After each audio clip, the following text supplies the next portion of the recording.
بسم اللہ الرحمن الرحیم۔ اسلامک اپڈیٹس کے معزز ناظرین، السلام علیکم۔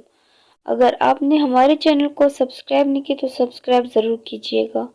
والدہ کی خدمت کا انعام۔ حضرت عمر رضی اللہ تعالیٰ عنہ سے نبی کریم صلی اللہ علیہ وسلم نے فرمایا، اے عمر، یمن سے جہاد کے لیے آنے والی جماعتوں میں قبیلہ مراد میں سے ایک شخص اویس نامی آئے گا۔ اس کی ایک والدہ ہے جس کے ساتھ وہ حسن سلوک کرتا ہے، جس کی وجہ سے اللہ تعالیٰ اس کا یہ مرتبہ ہے کہ اگر وہ کسی بات کے مطلب قسم کھا لے تو اللہ تعالیٰ اس کی قسم میں اس کو ضرور سچا کر دے۔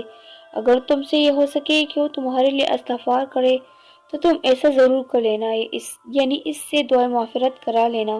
چنانچہ حضرت عمر رضی اللہ تعالیٰ عنہ نے حضرت اویس کرنی رحمۃ اللہ سے ملاقات کی اور اپنے لیے مغفرت کی دعا کرائی۔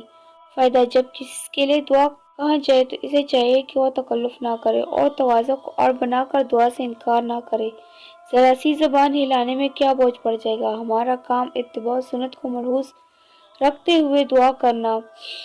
دعا کو قبول کرنے والی ذات تو خداوند قدوس کی ہے۔ دعا سے انکار کر کے خلاف سنت کام بھی کرتے ہیں اور اپنا وقار اور ثواب بھی کھو دیتے ہیں۔ اس کے علاوہ بڑے ظلم یہ کرتے ہیں کہ دعا کی درخواست کرنے والوں کی دل شکنی بھی ہوتی ہے۔ اس لیے خود بھی اپنے چھوٹے بڑے سے اپنے لیے دعا کی درخواست کرتے رہنا چاہیے، اور اگر دوسرے کوئی چھوٹے بڑے ہم سے دعا کی درخواست کرے تو بخوشی قبول کرتے ہوئے